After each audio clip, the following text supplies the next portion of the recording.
Welcome everybody, this is How to English with Gavin M. It's a podcast about teaching and learning English as a foreign language. All opinions stated are personal and source materials will be referenced where possible.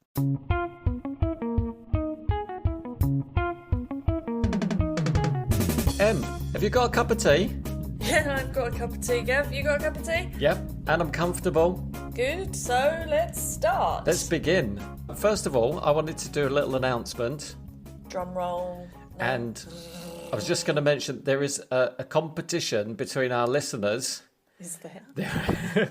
We've got people in the Czech Republic, people in Germany and in America, and they're all have an equal number of listeners. So there's a real competition on at the moment. Well, you want to make it a competition then? I wasn't. They're doing it. It's nothing to do with me. Right, okay. I should mention France, Japan, UK, Italy, Spain, Brazil, Iran, Australia, India, Germany. Oh no, I've mentioned Germany twice. Algeria, Ireland, Turkey, Saudi Arabia, Netherlands, Poland, Colombia, Canada, Bangladesh, Morocco, Indonesia, Hong Kong, Peru, Argentina, Guam, South Africa, South Korea, Philippines, Egypt, Vietnam, Russia and Nepal. No way. Well, maybe it's just a mistake. Oh, all right. I was quite impressed. I'm impressed. Should we begin? Yeah, let's start. Okay. So this episode is how to... Reading. And have you got any ideas what you're going to talk about? Yeah. Maybe we should just start with books.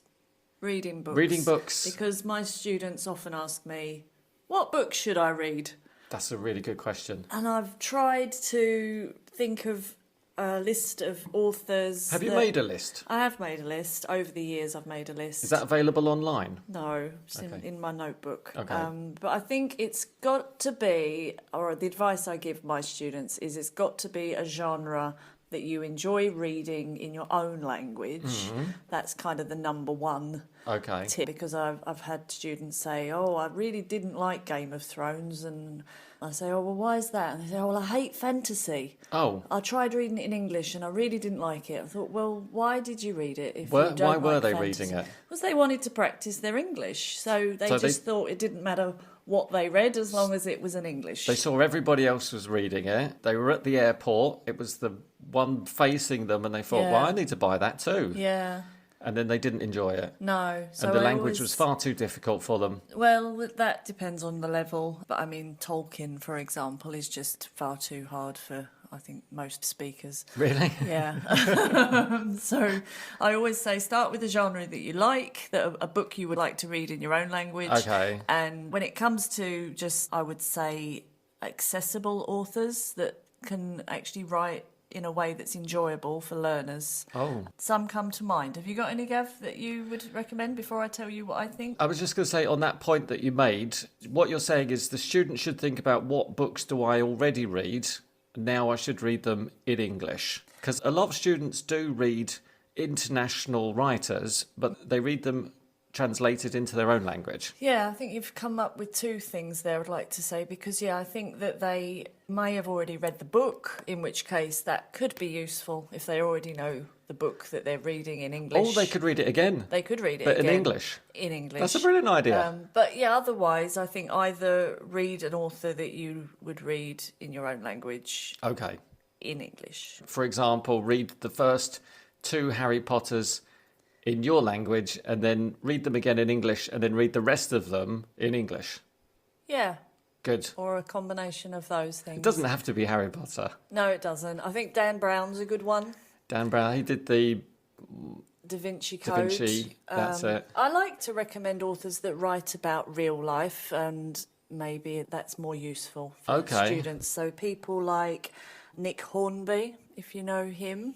He wrote about a boy, and and his language is quite, I don't want to say... accessible. It's accessible, yes. That's like better for different levels, maybe even lower level. What level are we starting at here with Nick Hornby? Strong B1, perhaps? Oh, that's still quite high then. John Lancaster is also very good for everyday language. Right. And Donna Tartt She's an American writer. She doesn't write many books, but they're good. When she does, they're good. They are very good, but they're very long. Marian Keyes. Okay. I think she's quite straightforward This stuff. is a really good list. This is an actual list not that you're giving bad. us. Is this all from memory? Yeah, well, sort of notebook as well. Murakami, if you've heard of him. Definitely have. Very popular with my students and pretty much everybody I've ever met. Yeah, that's one that I think a lot of people read in their native language as well. So Is that it's been difficult? translated into so many different... Is that quite hard to read for a learner? I don't think it's too difficult. Okay. Again, it's everyday stuff mixed in with some surreal, Okay. strange stuff. And Hemingway is a really good one for even lower level. Okay, but can contain some quite big words. I don't think so. Oh, Hemingway, okay. not so much. Steinbeck, maybe. Oh, yeah. Yep. All right. On the other side, coming back, like Harry Potter is a bit complicated. Lord of the Rings, really hard. Jane Austen, I'd avoid. Okay. Unless you're studying. You might be studying Jane Austen. Yeah, okay. Sherlock Holmes is one of those, not sure, because that's quite old-fashioned stuff. The language quite hard in But those. all those that I've just mentioned are good for the Penguin readers. I was going to say Penguin readers. Well, What? take it away, Gav. Okay. Tell us about so that. I think Penguin, is it a bridge? Abridged. Is it not a verb to abridge something? Yes, it is. Sorry, I thought you were just saying like a bridge over troubled They make abridged water. versions of books, which means they reduce them down to something a bit more simple, I think. And also they're in levels. I think you can get level 1 up to, which is beginner, up to, 5, which would be advanced, Yeah, so proficient if level. you're a fan of those classics like Holmes and Shakespeare, I do and like a good Austen, classic. then I think the Penguin readers are the best way to go with And those. I think when students think about books in English, they do think about classics. And maybe that's an okay way to start. But just Definitely. like M said, remember, there are some really new, modern, fantastic, really new, modern books. Just keep saying words, I think. Yes, that are written in the last few years, and they're amazing. Just because it's in English doesn't mean it has to be a classic book, an old book written in the 19th century or But that early does 20th. depend on level and how easy it is to get these Sure. books, because if you're a lower level, you can't find the abridged Penguin readers I in think the modern text. You're right, and often bookshops have massive collections of these abridged Penguin or other companies' readers that are levels. In different levels, You yeah. just might have to wait for the newer stuff, unless you're a higher level student. Paper books. Oh, But I think e-books are just as popular now. yeah. Well, it all applies, doesn't it? And there's an advantage to an e-book. Do you know what it is, Em? I can think It's of got a few it's got a little things. dictionary in there. Yeah, You can good actually point. click on the word and the little drop down that tells you what the dictionary definition is. You're right. I actually read a paper book the other day, and I almost pointed at the word. I went to touch it, thinking, "No, that's not going to work." But yeah, you're right. So That that's is an a advantage. massive advantage Yep. to be able to just look words up as you're reading. And you can carry lots of them around at the same time. That's good Yeah. for an e-book. Lots of bonuses there. Are there any other places, or have you got some more to tell us about books, real books? Places. Places we can find words. Oh, you mean things that people read? Yes, that's it. Yeah, it doesn't have to be books, of course. You've got the internet. Yes, the internet is full of words. So people sentences. say, "Oh, I don't read much," but I think everybody's reading a lot these Yeah, days. You're I looking at think Facebook, so. you're looking at Instagram, maybe not so much on Instagram, it's more pictures, but you're reading people's posts, their Yes, tweets, you're yes. reading all the time. Of course. It's all relevant, isn't it? It is, yeah. And that's a great way to learn English, like to find out what your family are up to. I was going to go on to that and mention that if you're a big fan of a football team, you could go to their website or you can follow them on Twitter and you can read their tweets and read articles all about them. So follow your favourite football team or favourite band or singer, musicians, Brilliant. TV show. If you're a massive fan of... Did you mention Game of Thrones? I did. If you're a big fan of that, I'm sure they've got loads of blogs that you can follow, fan blogs. Yeah, that's a really good point. Doesn't even feel like you're reading, does it? No. It's just fun. It's for pleasure. Even messages, emails, it's all reading. That's it. You're still reading a lot. That's it. Looking online for travel places, reviews, restaurant reviews. Oh, I didn't think about that. Reviews are really good. Yeah, recipes if you Okay, like. can I go back? Because I really like that. You know, if you choose a hotel, Yeah, you always read the reviews. yeah, And they're often in English. they often are. So. And there's a lot of interesting words that you need to learn. Disgusting or foul. Cockroach. Okay. Yeah. So, yeah, you would be reading there. Yeah. Recipes, if you like cooking. Hey, I was going to say recipes. You're ahead of me. Games. Well, hold on. Let's go back to recipes. So Right. you're putting that in the reading section. So let's go back how to improve our reading skills. Why would we go to recipes and what are we going to learn there? How to make food. Yeah. Of course. Yeah. Okay. You need to learn how to do it.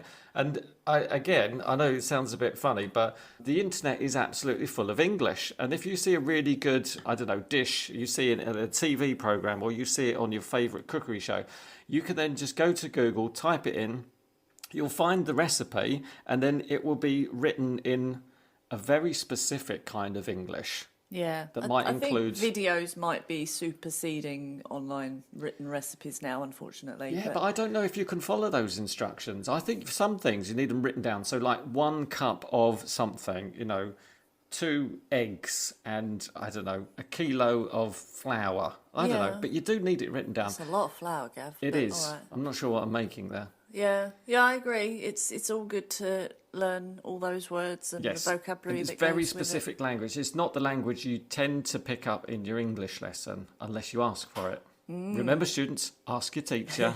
Say that. I want recipes. Coming back to what I said, games, I think students of mine have picked up some amazing vocabulary from games they play. Oh, yeah. Kids are really good with English. Like when they say, shoot him in the back of the head. Yeah. That kind of thing. Yeah. Well, I had a slightly sweeter one, which was somebody I taught last week knew timber because you had to collect timber to make a fire or something. Wow. That's and a you nice just don't word. expect people to know these words, but they do because of these games that have come with all these really good words. So that's really good.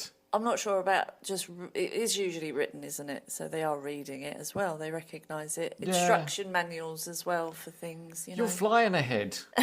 Instruction manuals. So if you go to that big Swedish company that makes you assemble your own furniture and you open the packet and it says insert, I've got to stop you there. I'm really sorry. That is big it just Swedish, a picture? Yeah, they don't use words. That's the whole point. Right, it makes it universal. That's true. It's just a picture, isn't it? Yeah. But then you could, if you're a teacher, you could go on and get your students to describe it in words. They could write it. Oh, well, that's a great idea. Are we doing teachers' tips? No, or is we're not, but I love that idea. That's a great idea. I'm still thinking about the cookery recipes and stuff. I was thinking like stir, whisk, bake, Yeah, we broil. did vocabulary, I think, last week. No, week before last. That's true. Yeah, okay. All well, right. Still, I mean, this is, again, it's very specific language. You'll often see it written down. Yeah. Have you That's got all. anything else that you've come up with that's... Well, you've just basically said everything I was going to say. Well, there's got to be other stuff. I don't know. I've thought about reading aloud. Is that a good way to read? What do you mean? I was just trying to think of words that go with reading, and I've just thought of reading aloud, like out loud. If you want to practice your pronunciation, I suppose it is pronunciation, ask isn't it, really? people around you if it's okay first. It Yeah, might don't be a do bit that in the annoying. library. No. That really upset people. That would. I remember in school, when I was a wee kiddie, and I was told to read aloud, and I remember standing up and reading from the book. I mean, it forced me to read.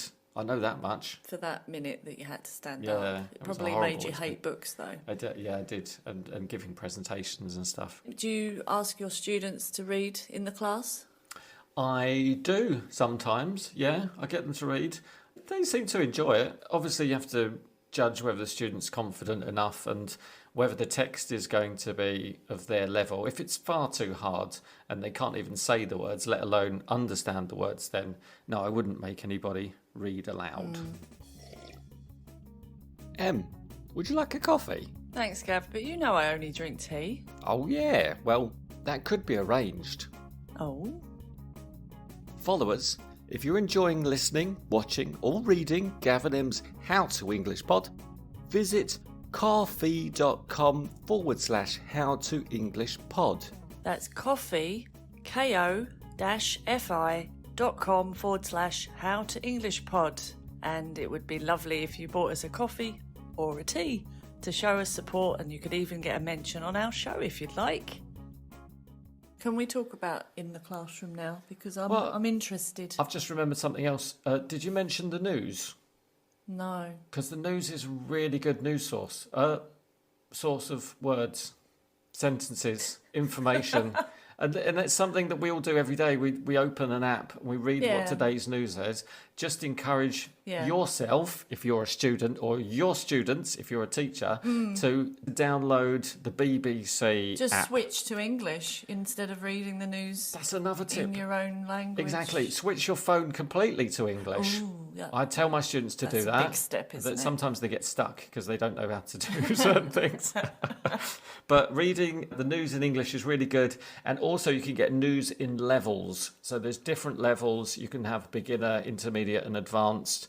And I think they sort of make the vocabulary a little bit easier if it's for lower levels. You're talking about like BBC does that, or no? I think you have to Google it. There's specific sites. I think VOA, Voice of America, do a lot of news, and I think that might be graded as well. Okay. But yeah, just Google news in levels, and you'll see some. And this is really important because it's stuff that you look at every day. You look at news every day, so you should look at it in English, and then suddenly you learn some quite sophisticated words like escape.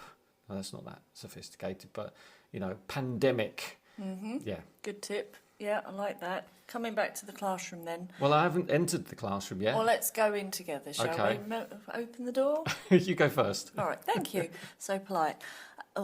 So anyway, if you present your students with a long piece of reading You, to the do. teacher. All right, we're entering as teachers, are we? We Not are. as students. Yeah. We've gone straight to the board. Yeah. Tapped on the board with our chalk. I think Got the it's- attention of all the students. It's Right. a bad start to pull out a big, long, lengthy text Yes. of epic proportions. Yes. So I try to avoid doing that. And Okay. if there's any longer reading to do, I try to say, do it at home. Oh, right. Maybe so you we can focus on the discuss first it. couple of paragraphs or something. Maybe, but I tend to try and find slightly shorter text to do in lessons. Yeah. I wouldn't want to just give them this, long thing. So It does depend if they're an exam student, for example. If you're teaching exams, they need to read lengthy texts. they do, all right, yeah. And often Excluding really boring exam ones. classes, I'm saying general English, try and keep it to half an A4 maximum, depending on the size of the text. But then it's how you then present it. What styles have you used to make it interesting rather than just read this and let's talk about it? Oh, well, there are so many ways. Just coming back to exam. You just don't want to talk about what I want to talk about today. Well, that is it, exactly. So you have a text and then you cut up the text and you rearrange the paragraphs and the students have to put it back in the right order. Or you've got titles. That's called a jigsaw reading, isn't it, Gav? I think it might be. That means that as a teacher, before the lesson, you've cut it up. Did I not describe it well? Well, I'm not sure you did. Okay. You've already cut it up before the lesson and then you give all the students all the text or some of the students some of the text. Whichever one you And want to they do. then That's great. try and put it together That's like it. a jigsaw puzzle. Yep. That's great for Lexis and grammar and Yep. working out, concepts and How words structure. fit together with other words and Yeah, stuff. that is a nice one. They're doing headings, like I said, so they have to summarise what the paragraph is about and then come up with or match a particular title with And you can do that with a slightly different variation where they're not actually reading as a group or in pairs, that they're just reading it out to the group and then they decide as a group Yes, I like doing that. how it fits together. There are some little stories from English File, I think it has them at the back of the book, and I think there's one for Past Simple and some others, and you just cut it up, and instead of giving all of the papers to all of the students so that they can visually see all of the story that it's describing, instead you make the student read the sentence. Say if you've got 8 students and then each student reads their sentence and they have to decide which sentence is the first and the second and put the story back in the right order, I like which is that. really fun. Yeah. You really have to be engaged as a student to understand. And how it's the story- listening as well as reading, That's which it, is exactly. nice. It's nice not just to have that one piece of paper and they're all Yeah. just looking down at it, That's another exam skill. And not that we're talking specifically about FCE, CAE, IELTS, TOEFL, all of those things, but these are skills that they really need to have. And it doesn't have to be in person in the classroom. You could be doing this online. Mm-hmm.